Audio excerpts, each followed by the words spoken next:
Good evening, Murthy sir.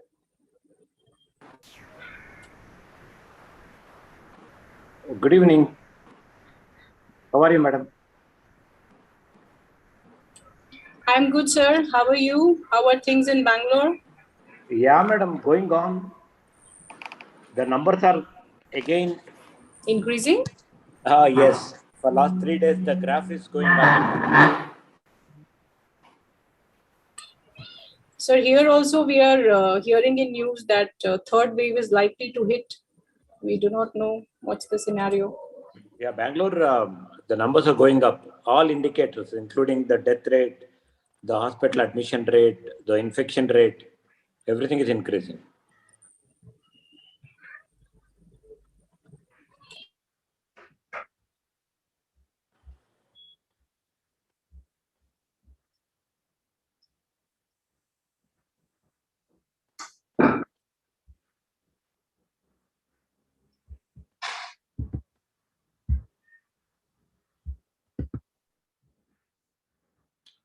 Good evening, Chitralika. Good evening, sir. Good evening, other colleagues. Good evening, sir. Good evening, sir.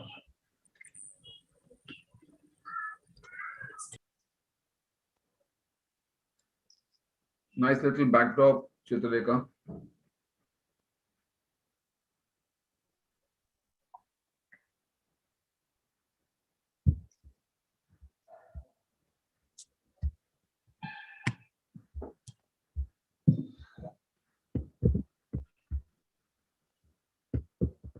How are you, sir?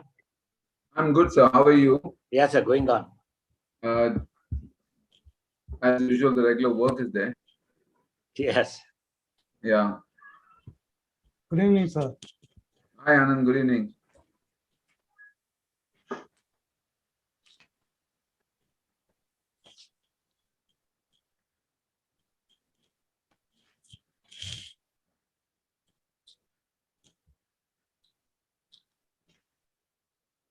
Good evening, Anand, sir.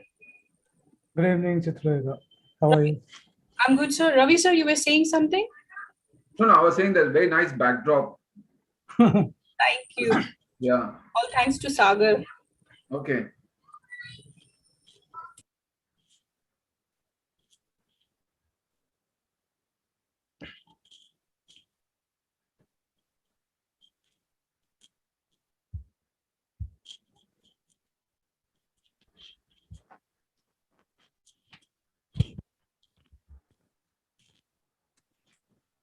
Chitralika, my audio is okay? Yes, sir. Very clear. Thank you.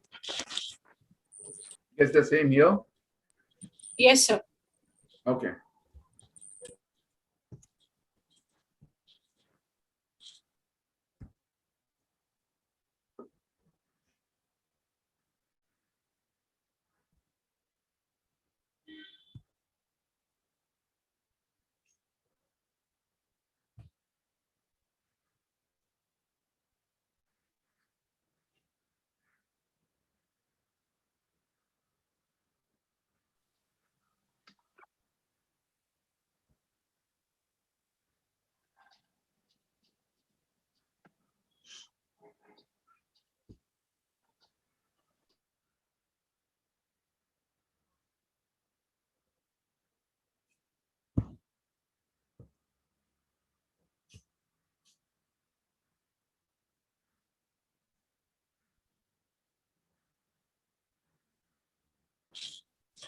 Do you enjoy Olympics, sir?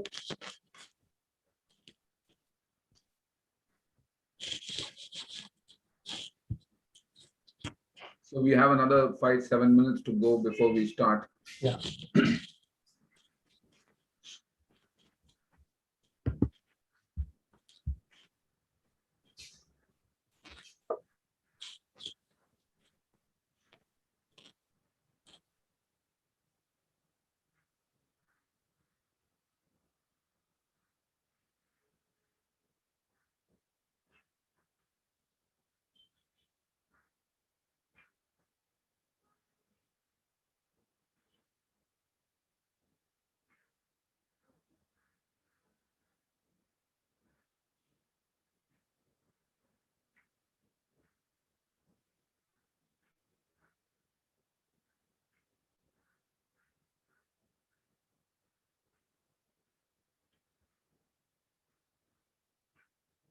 So today we also have to take a picture of this and put it on the Google form.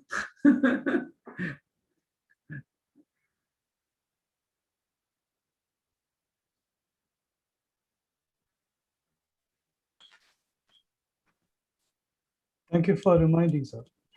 Yeah, so may as well, I guess we can finish that formality right away. Yeah.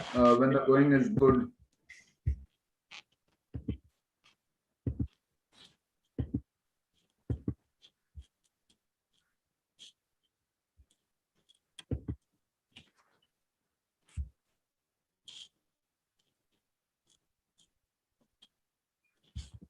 No, sir.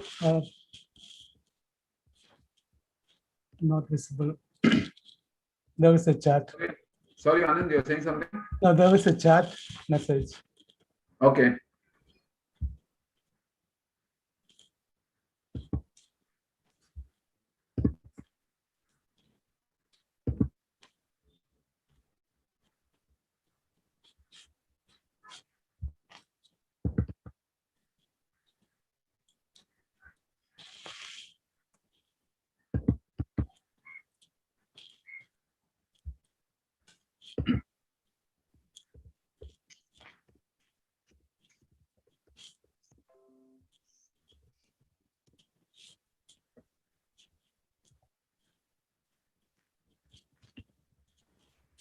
Good evening, sir. Good evening, sir. Good evening, sir. Good evening. Good evening, Pensi sir. Good evening, Chitralekha ma'am.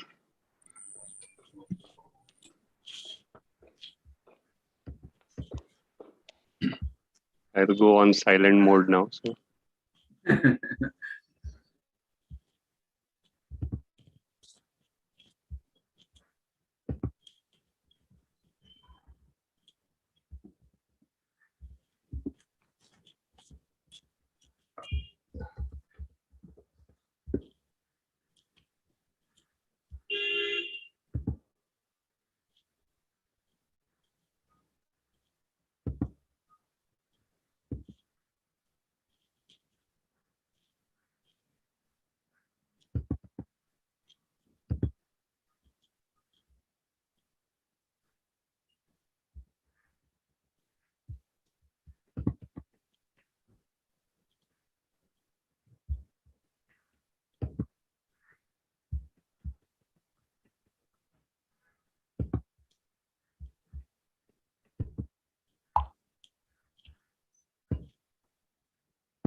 this evening I had a major challenge with my Wi-Fi completely down for the entire house, for about nearly 15-20 minutes. just as well that it happened before this meeting started.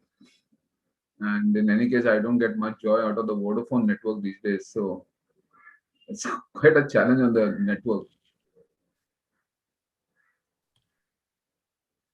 So Vodafone has this problem at times. Yeah, but sometimes even Wi-Fi plays truant because of the monsoon. When there's a heavy downpour, suddenly you find that the whole thing just goes on the blink. Right, sir.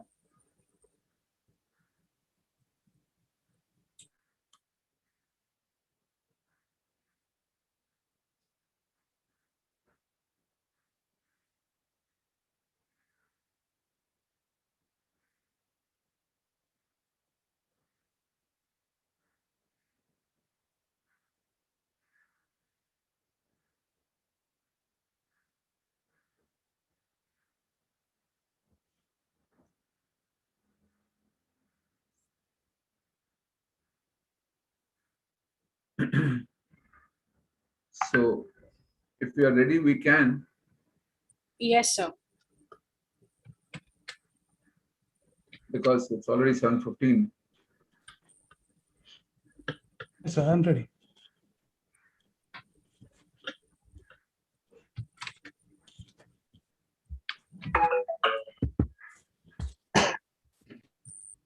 So good evening, everyone. देश के युवा राष्ट्र निर्माण के लिए सबसे कीमती संपत्ति हैं और खेल उन्हें मानसिक और शारीरिक रूप से स्वस्थ रखने का साधन है.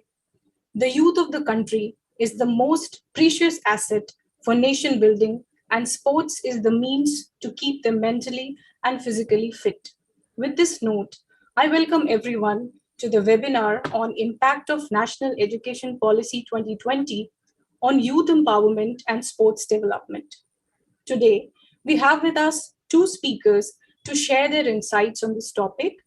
We have Professor Ravi Vaidee, the Deputy Dean Marketing at V School Mumbai. He has vast experience from academia and industry. He is a corporate trainer and an expert in the area of strategic management and consumer behavior. We also have with us Professor Anand James, Senior Associate Dean, Media and Entertainment and Business Design at V School Mumbai. He has a master's degree from IIT Bombay in design and has 25 years of experience in the field of television, films, sound design and music, design academics, and business academics. He's also into painting, music, and likes to fly microlight aircraft. Welcome, Professor Ravi and Professor Anand. Thank you, and over to you, Ravi, sir. Good evening, my dear faculty, colleagues, and students. Indeed, it's a privilege and an honor to address such an august gathering this evening. And as rightly introduced, and thank you, Chitralekha, for those nice, kind words.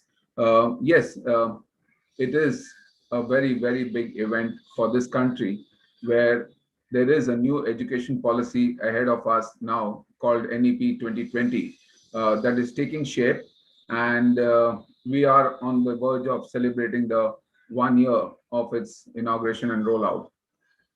On this occasion, we've been sort of called upon to speak about how does it empower our youth, which constitutes almost about 25 to 30% of our population under the age of 29 and under the age of 30 and 35, and how the youth of today are going to shape the future of tomorrow of India.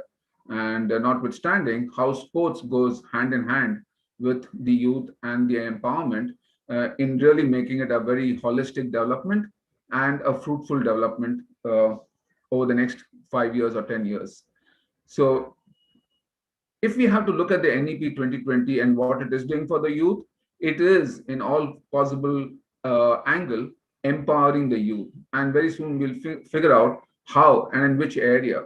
So for a start, it is bringing about great changes in the very prevailing education system that we've been having for decades over, and paving the path for some very, very strong intellectual development of the youth of India, because they are the ones who are going to be ruling the country tomorrow. The government has taken a lot of initiatives in this regard. And if I have to structure them in some kind of systematic way of going about it, first and foremost, they are looking at what do the youth need. And the youth are looking for freedom. The youth are looking for opportunity. The youth are looking for choices. And that is what the education policy is talking about.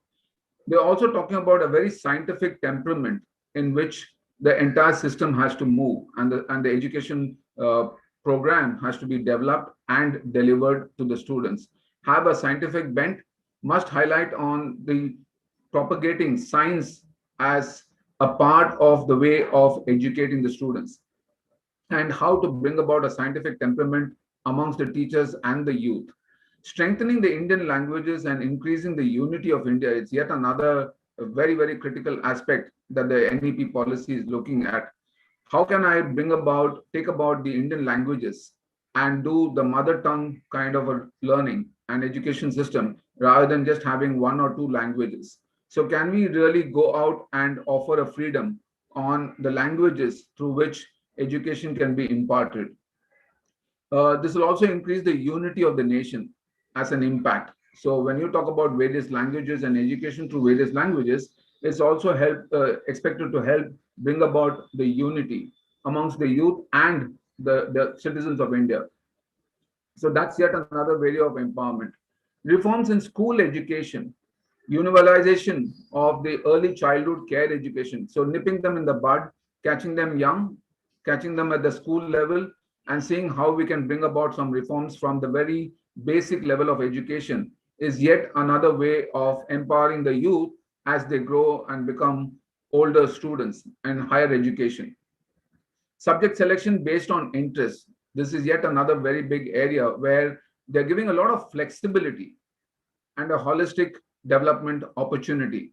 I'm talking about flexibility because students will now be able to take courses of their choice, join institutions of their choice, go in for multidisciplinary kind of a learning process. As we go along, we'll talk about the credit bank, which is yet another very important area. They can always enter and exit at varying points. So there's a lot of opportunity for them to choose and options and selections. So these are some of the areas that one could talk about in terms of empowerment.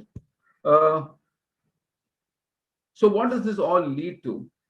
What it can mean is that it's going to bring about a whole lot of transformation and indeed a revolution, not just in the education system, but building even the future of India in terms of the intellectual capital. In two words, it was described that the NEP will be delivering something called as flexibility and holistic learning and development. So when you talk about flexibility, there's a vertical flexibility, which is a key dimension of the NEP 20. And there's also an horizontal integration flexibility where you can really broaden and widen the skills of learning and the areas of learning. So you get a wider perspective and a broader spectrum of a learning opportunity through this flexibility. It's not just about intellectual, but also a physical development. So they're not only talking about developing intellectually, but also a physical development. Fitness regime, sports is also being given a lot of importance in the new education policy. So when your mind is free, when your mind is fresh, your body is free, body is fresh, you are able to think better, you're able to work better, you're able to be more effective, more productive, more efficient. So it's an all-round holistic development. The holistic learning development also includes multidisciplinary learning, such as arts, music, literature. So you can literally pursue your passion. So there are a lot of us who have gone into a very staid, very sort of defined education system, and we have not been able to pursue some of our inherent passion. But here the new NEP policy says, let's break those shackles and move on. And if somebody wants to learn music with his regular domain knowledge, so be it. Music, art, sports, culture. So there again, that delivers a holistic learning development. It also brings about an experiential learning and life skills with leading to employability. So employability is a very, very important functionality of our country. And in many ways, the NEP policy is expected to lead people in developing their skills such that they are very, very easily employable. And that's another big one in terms of a reformation and a transformation. Uh, the NEP also allows people with different age levels and education levels to enter in and exit at any time. Not only exit, but also look at coming back should they want to have a rethink of wanting to continue their education and go back and pick up the threads from where they left it. So that's yet another very, very high level of flexibility that the NEP allows. It also provides choices at the hands of the students.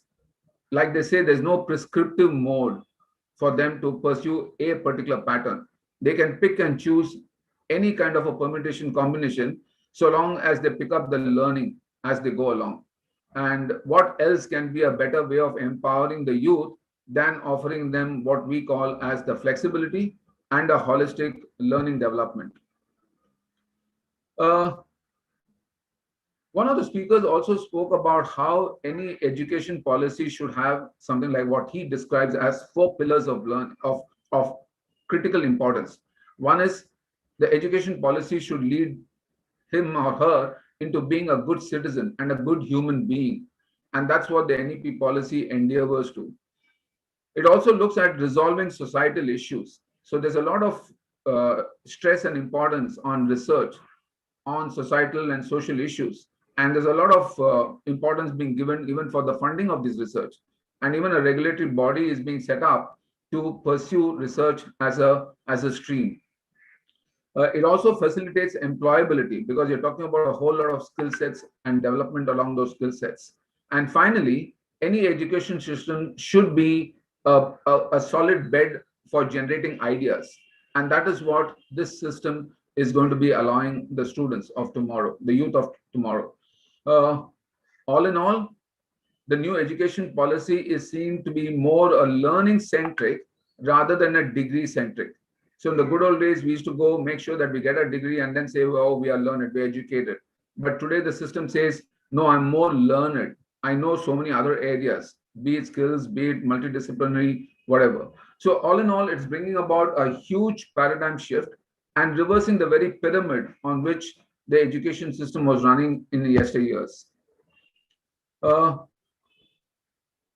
With those words, I would like to sum it up. But before I sum it up, a very important and a critical aspect of the new education policy is also the academic bank of credit, what we call as the ABC, that allows students to open an account and have an account where they can keep accumulating their credits as they keep completing any courses, any programs.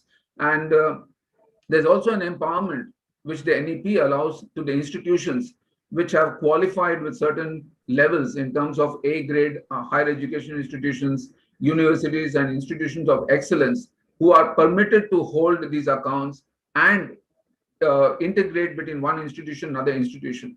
So while the academic bank of credit is being set up on behalf of the student, it's the institutions who will be interacting with each other and the student will not be able to control it or manage it. So the institutions will talk between each other to see how those credits get transferred in favor of the student, and the student stands to gain overall, irrespective of when he started the course, when he ended the course, where he did it from, and those modalities are still being worked upon, but that's yet another big facilitator from the NEP policy. The students, of course, have choices of courses, subjects, institutions, the entry and the exit, making it really a very, very flexible one.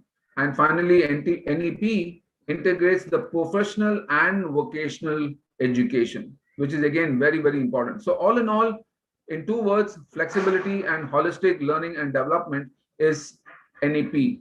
So over with that, and to my colleague Anand James to now come in and say something on the sports management. Thank you. Thank you. Today, when I was attending this seminar, there were 2 very strong points which were discussed. A pragmatic level analysis and then some kind of anxieties. And in a semantic level, I mean, what does it mean? How do you mix sports and then? So from my perspective and my understanding and my limited knowledge, I'm not trying to explain these 2 things. Oh, I would like to add one more perspective, a syntactic level, a structural level. But instead, I'm going to tell 3 stories. I love stories. I love storytelling. So I would like to tell 3 stories. The first story, I'm trying to explain the pragmatic level understanding of mind. The story title is Life Skill. I had a professor, a physics professor. So I was in my 12th standard, and Professor P.C. Thomas, he is one of the renowned professors in Kerala. He has written books, and he has a training session which is so famous that even from overseas he gets students. So I got a chance to study at Professor's center, and he teaches. I mean, everybody knows that whoever he teaches, he becomes a doctor, engineer, and big people. So I went there, and unfortunately, I happened to be on the first bench, first guy. So he used to catch me on a daily basis, and this time when he caught me, he asked me, "Do you play cricket?" And I said, "No, I don't play. I never used to play cricket at that time." So he said, "Play it." He said, "At least play three days a week." And he said to the whole class, "Everybody, those who are not playing cricket, from tomorrow onwards, start playing cricket." He said, "It makes you decide. It makes you decide whether to leave that ball, to go for a drive, or to hook, or go for a four." So he teaches you, it teaches you how to take decisions. And I thought, okay, that's a nice point of view. I started playing cricket. I didn't become a doctor, but I became the college cricket captain. And I never used to bother the score or the business of cricket. And I just wanted to enjoy cricket. And cricket is something which taught me in that way. And now when I look at impact and the students' involvement at V School in cricket, I know that some of them are not actually looking for scoring. They are the life skill which they are picking up from that, whether it's team playing or maybe focusing or maybe concentration, discipline, or anything. It's something which is clear. It's something which they pick up and then it stays with them. So when I was thinking about pragmatic level of understanding, I was thinking about this. Yes, it worked for me. The second story which I'm going to tell you is about it's about a girl. She was very young in the school when she was practicing. This guy, this sports teacher, noticed her, and he thought that she's lean. She used to be to walk very fast, and she used to have a very catchy physique. I mean, tall, and he thought she should run. And then he had wonderful parents, and they agreed. And he started coaching her. And she used, I mean, like the school attempts, she started. She got into high jump, long jump, and she started getting medals. And she went to national games. So after 4 years, this girl got 2 national records in her name. And in 82, after 5 years, she participated in the Asian Games and she got 2 silver in 100 and in 200. And after 7 years, it's something which is amazing. And she missed the bronze in the 84 Olympics for India. And then after 8 years, she was in Jakarta championship. Some of you might remember that. China got 19 gold and India got 10. And out of 10, 5 were from P.T. Usha. And she got 1 bronze also. So in 100, in 200, in 400, and in 400 hurdles, and 4 into 400 relay also. And then she retired. And in 90, she retired. I happened to meet her recently. And I told her that you used to be my hero. And she was kind enough to talk, and then she has an academy, and she coaches young athletes. She was, the way she structured the whole process, and the way she learned it. I mean, if you look at the training periods with limited facilities and the opportunities, the kind of accomplishment as an individual track person, that's something which is remarkable. How sports influence young people. The third story is a funny story. It's about someone whom I have started following recently.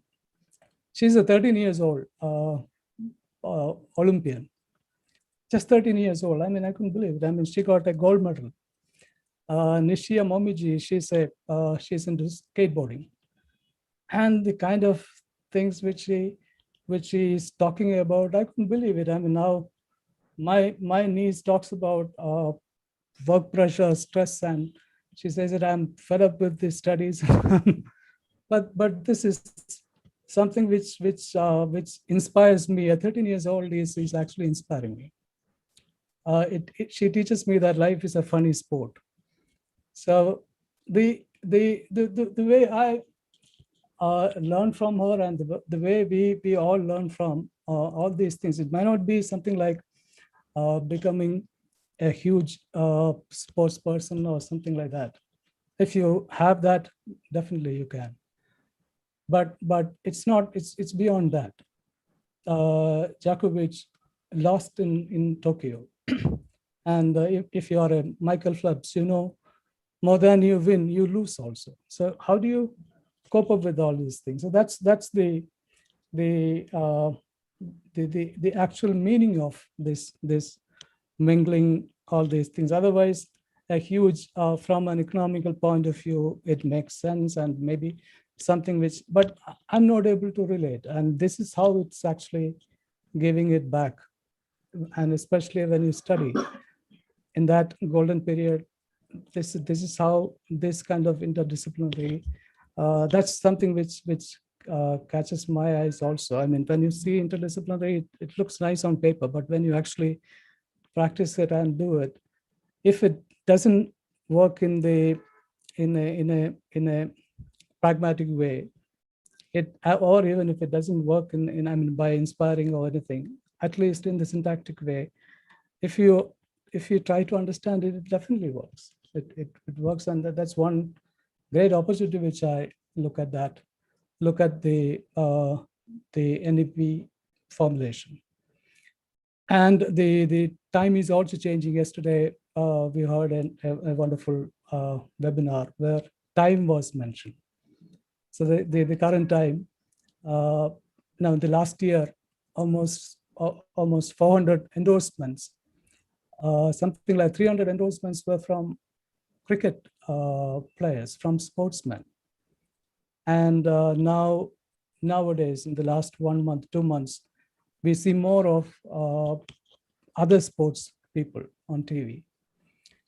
And the kind of channels to disseminate all these stories. We have so many things happening around. And I'm sure all these things are going to give something more meaningful to the whole learning environment, which makes me actually restless. I feel like going back and then try it out again. I would like to quote Mandela. He said that sports has the power to change the world, and it has the power to inspire. And he says that it has the power to unite people in a way that little else does. And he also says that it speaks to youth in a language they understand. And that gives me the assurance that the new mingle should give some kind of clear results. Sir. No, very well said, Anand. And talking about sports and talking about education, how they go hand in hand, I just like to sort of bring back what PV Sindhu said yesterday, post-match victory and the news conference that we had, the press conference, where she says, in the good old days, the parents said, no sports, only education, only studies. But today the parents are saying, no only education, but education with sports. So you go ahead and achieve what you want to achieve, both on the education front and on the sports front, but go out and achieve what you want to, but achieve something. So that's very encouraging to start with. And if a sportsman of a personality is saying that on the news channel, I'm sure it will be a huge inspiration for a whole lot of youth to pursue both parallelly. Of course, it will be a challenge, but she says that that's an expected thing, is nothing new about it. And we all have challenges in life. So that's one. And it's a sheer coincidence that today we happen to meet up with some gentleman who's got vast experience in the digital space, and who's been working for the last about 15 years or a little less than that, and who's also gone into the teaching fraternity now, fairly big way for the last about 3 to 5 years. And this person has already started pursuing a career in sports management in terms of higher education from one of the Ivy schools. And he's taking a break away from work. If he gets a sabbatical, fine. Otherwise, he's going to quit his job, go back and complete that 2-year full-time program in sports management. So I think it's very encouraging to see, people even pursuing a career in sports by sacrificing a good job today and going back and doing a full-fledged program in sports management and qualifying himself as a qualified, certified sports management specialist and a professional. So I think in many ways, sports is really looking up. And as you rightly said, we started with IPL and cricket, but today we have a similar IPL in football, we have it in badminton, we have it in kabaddi. So what not tomorrow is the question. It can even be IPL Carom then. I mean, like, if one has to push it beyond a certain this thing. Yeah. So sports is also taking a big shape in India, and hopefully in the next 10 years, we should be getting a lot more medals, because even this time we are just losing a particular medal here or there by the skin of their teeth. So they're really, but at least they're showing the grit and the determination to win. And we saw what happened with the Indian women's hockey team beating Australia and how they were shattered when they lost to the Indian women. So yeah, there's some definite hope there. Probably, we have some very good gathering here, and I'm sure we could ask some of them to reflect and give their thoughts and observations if they have any. So most welcome if any of our faculty colleagues or anyone here can share your thoughts, your observations, or anything that you can reflect upon. Anybody, please? Hi, Deepa. It's nice to see you there. Hi. Thank you. Hi. So, I was just wondering. There is a saying in Hindi, "Kheloge, koodoge, to banoge." Pata nahi. Am I right? Maybe Chitralekha knows that. But padhoge, likhoge, banoge nawab. Kheloge, koodoge, to pata nahi kya. I don't know. Well said. Okay, kharab. So I think it's time to revisit that age-old thought. And most importantly, like Anand rightly shared, is a time for a lot of learnings that we are all gaining from watching the Olympics and the sports around us. And if nothing else, I think COVID has taught us the need to, get out of our comfort zones, and the value of sport, and the value of meeting people and learning through them. The national education policy and the impact that it will have, I think, because of the holistic learning approach which they have stressed on, which Dakshinamurti sir also mentioned in the first session. There is a scope for us to build some models, perhaps internally here at Wellinger, which bring in youth empowerment. So empowerment also comes with responsibilities and outcome. So probably if we can, think of some activities or some initiatives which will, which will actually empower them to bring about some change. For example, some of the social initiatives that we undertook, for example, cleaning of the Matunga railway station and then maintaining it. So similarly, some such initiatives, if we take, I think with empowerment comes a lot of learning. And then, you can also have the joy of seeing the outcome. As far as sports is concerned, as being in the higher education space, I can't really figure how quickly we can do something in that zone. But I felt from a youth empowerment point of view, we can think of certain models in whatever we are already doing as to how can we inbuild something wherein in the 2-year period a student can take ownership for something that they believe they can make a change in, and showcase that. Probably that will give them a lot of learning and a personal growth, and a little more holistic development apart from just the management education and the job opportunities that they tend to focus on. That was my takeaway from some of the things that you all have shared, and what I could hear earlier in the day. Lovely. Thank you, Deepa. Thank Lovely. you. In fact, we have Impact as a big game that we pursue in the college, where our group director himself is totally passionate about the game of cricket. And over the last so many decades, we've been winning the trophies either as a winner or a runner-up. But we do pursue cricket as a very important stream of giving the students that empowerment to go out and demonstrate their skill and play the game, and at the same time also complete their assignments and keep chasing them for their work. But we do allow and encourage cricket big time. Notwithstanding, as faculty, we have also had some very good students who have been participating in the IPL teams, and we've allowed them to go out for their practice sessions. So, like in many ways, wherever possible, we have given that little bit of a helping hand for them to pursue their passion. So, yeah, I mean, like in small way, big way, one way or the other, we do encourage them for sports big time, because our group director himself is very passionate about sports. Yeah. So I was thinking, that Sorry. if I may, I was thinking that close to 50% of our population in Wellington among students are women students. That way, we have a healthy population of both male and female students. So True. it would be a great,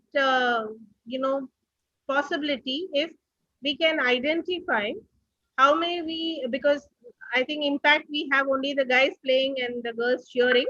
So maybe if we can identify different sports, like a sports week when that Impact is also going on, where you bring in other sports as well, even if it is in a friendly spirit. But I think that might just and make sure that everybody participates in some sport or the other, whichever they are good at and whichever they can try their hand out at. Probably we will be igniting some sportsmanship uh, in the field of management. Makes sense. Teachers as sportsmen. Yes, sir, would you like to say something? I think You're I'm already, just reflecting you're on already this. in your t-shirt, so looks like you're in a sports mood for that. No, I used to play, but it was informal. So, but Okay. every evening was out in the field. So after coming back from college, whether it up Oh, to wow. engineering at least, post Okay. engineering I didn't have. The MBA I think doesn't leave you time for anything. So, Right. but I Okay. was just reflecting on the flexibility part, what you were discussing. And Right. I was just thinking just a few months ago, because my son is now in Germany, studying in one of the colleges. Right. So he sent me a long list of electives that he had to choose from. Okay. And he said it is so mind-boggling. You have to really do research to figure out what is it that you want to choose. Right. And it would say in the core courses, there are 20 options, select any 5. And minimum 5 is mandatory, some such thing. So number of credits are also defined. And in Right. every category, it is like that. And there are some groups which are absolutely, very contemporary, like sustainability, for example. There are 15 courses.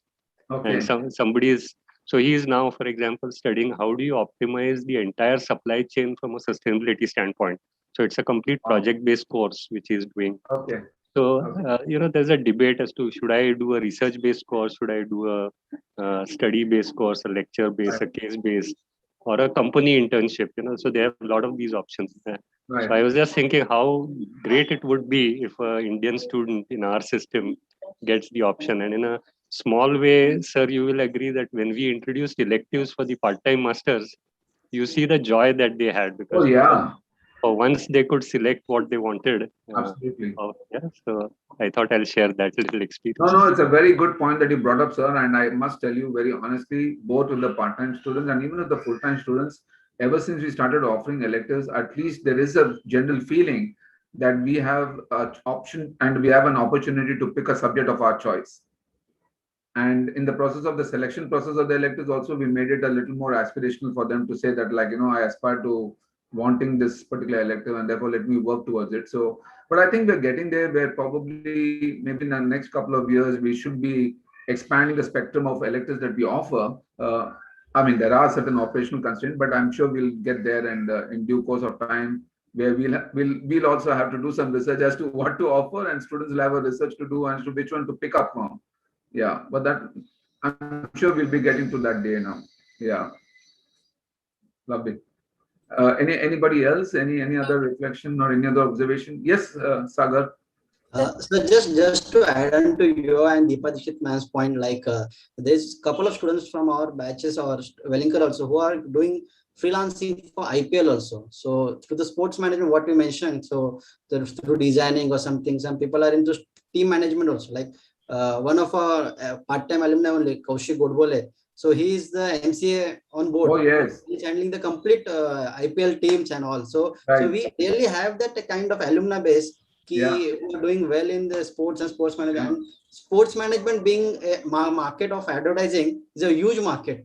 Like they have many means whichever ad we see, they're a sports person only majority of the times, rather than filmmakers. So it's a very good and vast subjects kind of which you can include also. Through impact also we can inculcate also.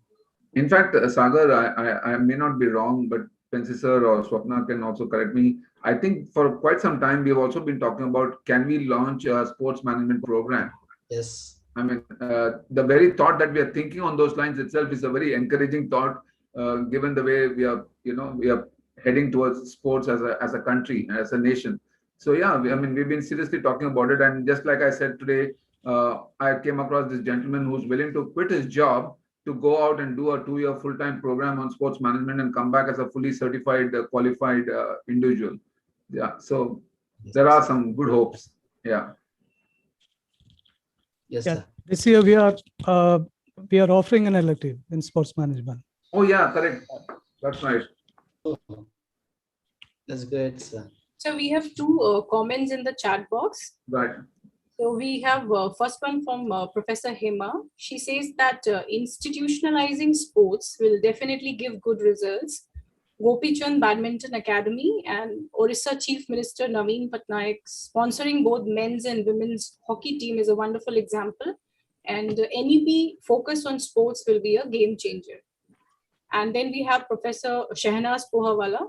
She shares that sports also brings about physical and mental fitness, builds resilience, and has many other benefits. Yeah, very well said.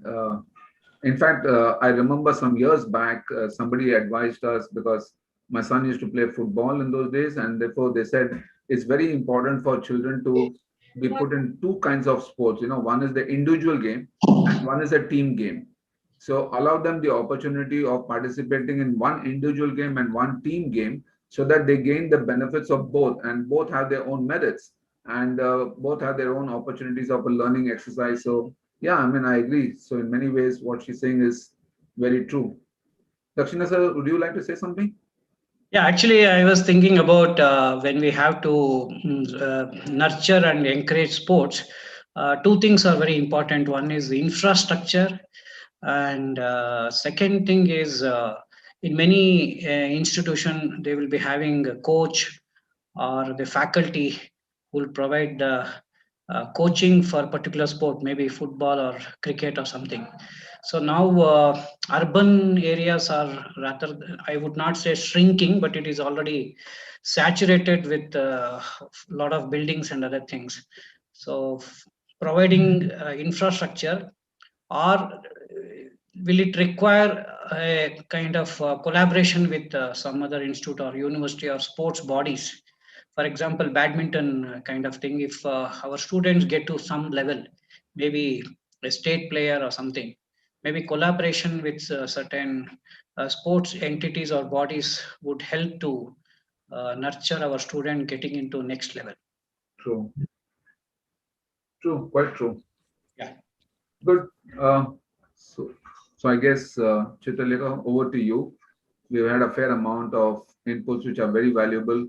Murthy sir, Nasimha Murthy sir, nice to see you there. Would you like to say something? Do you have something to say? Sir, DN Murthy sir, you're on mute. You're on mute. I think Dakshina Murthy sir. There are two Murthys in Bangalore. There's always confusion. A lot of mails which are supposed to come to me will go to him. Okay. Sir, I have no comment, sir. It was good. All right. Okay. So over to you, Chitralekha. Thank you, Ravi sir. Actually, this topic is very close to everybody's heart because we are talking about empowerment and then sports. I feel that every person at some stage in their life have been a sportsman. And the only thing is that as we grow older, we somewhere drop it down. So what this NEP is talking about is inclusion of the self as well, not only people or infrastructure or different materials or barriers which we see. It is like reaching back to yourself and nurturing your skills. So thank you, Ravi sir and Anand sir, for throwing such insights and valuable inputs from your side. And it was very nice listening to you. And I'm really thankful to all the other participants and faculty members who participated and gave their inputs on how we can, look forward to as a Team V school and take this NEP as well as this entire process of holistic development forward. So thank you so much. Thank you, sir. I must say thank you to all my colleagues here and also for bearing with us for having pushed this session a little later because the NEP session from the regulatory body went at 4 o'clock this evening, almost up to about 6 o'clock, and that's why we had to push it. So thank you very much for your understanding and being with us. And thank you for your observations and reflections too. Have a nice evening and God bless. Take care. Thank you. Thank you, sir. Bye-bye. Very nice session. Bye, everybody. Thank you. Thank you, sir. Thank you, ma'am. Thank you, team. Thank you, Saga. Thank you, Chitralekha, for your nice little comparing for the evening. Thank you, sir. Thank you, Anand. Thank you. Nice stories as always. A storyteller for us. You're now going to be branded as a storyteller. Yeah. Yeah. So, like the Pied Piper, you're going to be our storyteller. We'll do anything. Thank you, Saga, for chipping in. Yeah. Nice session, sir. Thank you. Thank you, sir. Thank you, Thank you. You're looking very bright and nice, sir. I wish I could be in the t-shirt also. A little envious at the moment to be on my jacket at 8 o'clock. I know, yeah. But Take it off immediately. Yeah. Good. Good night, night, everybody.